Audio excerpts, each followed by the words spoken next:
My name is Jason, and I need to share a truly unbelievable experience that turned my life upside down not too long ago. I'm 35 years old and have been married to my wife, Alyssa, for 15 years. She's 37, and together we have a son. Alyssa used to work as a cashier at a gas station, a job that became especially exhausting during the summer months when highways were packed with travelers. She'd come home completely drained, so much so that any thought of intimacy was out of question for her. She'd often tell me she just needed to rest. Now, Alyssa is a breathtaking woman. Honestly, she's in her prime. Even at 37, she has a stunning figure, a tiny waist, and, well, let's just say she's naturally blessed. Maybe that's why, after all these years, I'm still wildly attracted to her. I'll admit I have my moments of jealousy, even though we've been together for so long. But overall, we lived a peaceful, steady life, at least until things started changing. It all began when her boss at the gas station switched her to a rotating schedule. That's when things took an odd turn. First, she decided to change her hairstyle. Then she went even further and dyed her hair blonde. I didn't mind. In fact, I thought the lighter shade actually suited her. But a couple of months later, she suddenly became obsessed with fitness and swimming, spending almost all her free time at the gym or the pool. The transformation did wonders for her body, and I wanted to be supportive, but something about it didn't sit right with me.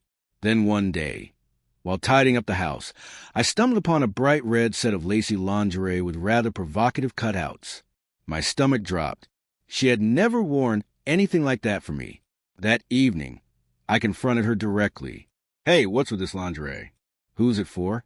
She avoided my eyes and muttered that she had bought it as a surprise for me. I wasn't sure whether to believe her, but that same night, I insisted she wear it right away. To my shock, she didn't resist. In fact, she seemed almost eager for me to demand it. We spent most of the night tangled up together, taking full advantage of the fact that our son was staying with his grandparents. And yet, despite how passionate it was, something still didn't sit right with me. Most guys would probably say I was overthinking it. My wife was suddenly craving intimacy, spoiling me with attention, dressing up in sexy outfits, buying more lingerie, fancy lotions, and even doing her makeup regularly. But deep down, I couldn't shake the feeling that something or someone had triggered this drastic shift. Every time I asked about her sudden changes, she'd insist it was all for me, that she simply wanted to rekindle the spark in our marriage. But no matter how much I wanted to believe her, something felt off. That's when I decided to dig deeper. I started checking her phone messages in secret, scrolled through her social media, even went through her emails. Nothing. Everything was perfectly clean. Still suspicious, I requested a log of her calls and texts. Again, nothing out of the ordinary. Feeling frustrated, I turned to a co-worker of mine who's a bit of a tech genius. I didn't flat out tell him, "Hey, I think my wife is cheating. Help me spy on her." Instead, I casually asked if he had any software that could track digital activity. He handed me a flash drive loaded with a stealthy tracking program, walked me through how to bypass antivirus systems, and gave me tips on how to install it undetected. All day at work, I was on edge, running different scenarios through my mind. But of course, that's when my boss dumped a mountain of extra work on me, keeping me late at the office. By the time I finally got home, I was too exhausted to set anything up. Not that I had the chance. Anyway, Alyssa and I ended up in bed for yet another intense night together. The next morning, my suspicions only grew stronger when she left for work wearing a top with an incredibly low neckline.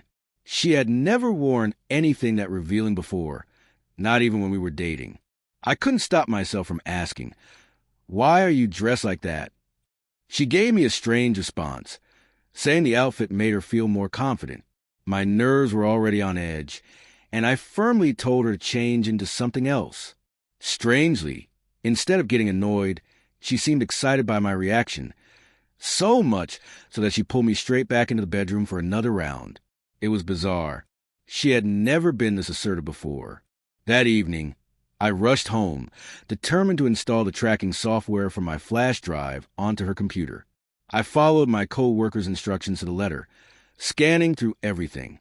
But once again, I found nothing, no secret counts, no suspicious conversations, not a single shred of evidence. Lying in bed that night, staring at the ceiling, it hit me. What if she was using a second phone? A burner? The next morning, I tore through our apartment, checking every possible hiding spot.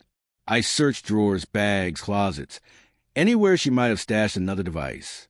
But after all that effort, I came up empty.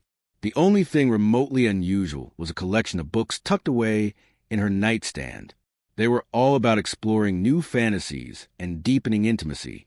At that point, I was so emotionally drained and confused that I sank into a bit of a depression. A close friend noticed something was off and asked what was going on. After some hesitation, I laid out the whole situation, half expecting him to laugh at me.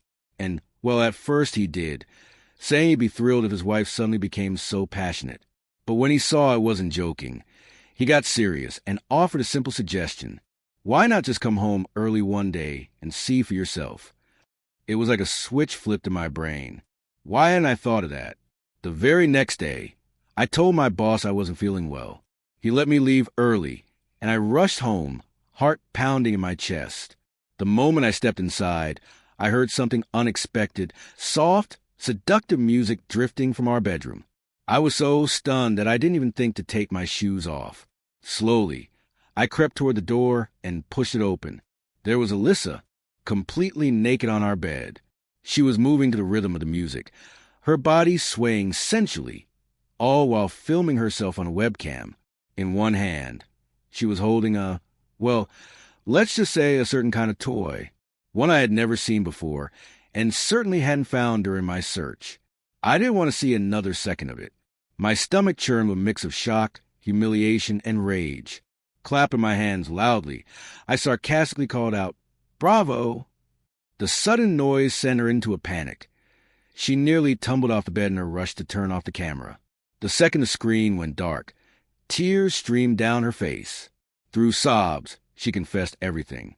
For the past 3 months, she had been doing live-streamed, explicit performances for strangers online. Some of them even sent her money, though she swore it was never about that. She claimed it made her feel free, confident, able to express herself in ways she never had before. Then she admitted something that made my blood run cold. The things those men said they wanted to do to me, I started bringing some of that excitement into our real life. My stomach twisted. I turned to leave, unable to even process what I had just heard, but she grabbed my arm, desperate. "Jason, please. I love you. I swear I'd never physically cheat on you." I yanked my arm away. "Then why do you need random men watching you to feel sexy?" I snapped. "Why couldn't you just do this for me?" Mascara-streaked tears ran down her face as she whispered, "Because it's different. It's the adrenaline rush, knowing strangers are watching. It's not the same when it's just for you." That answer froze me in place. I didn't say another word.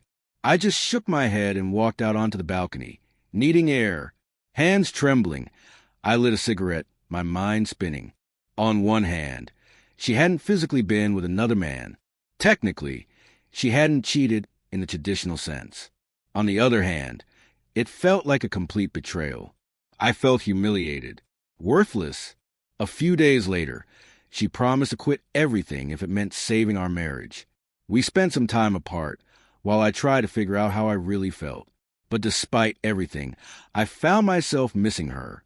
As messed up as it sounds, I still wanted her. So I went back. Now things are different. We watch more explicit films together, explore new ideas, and, in a way, have built a stronger connection through it.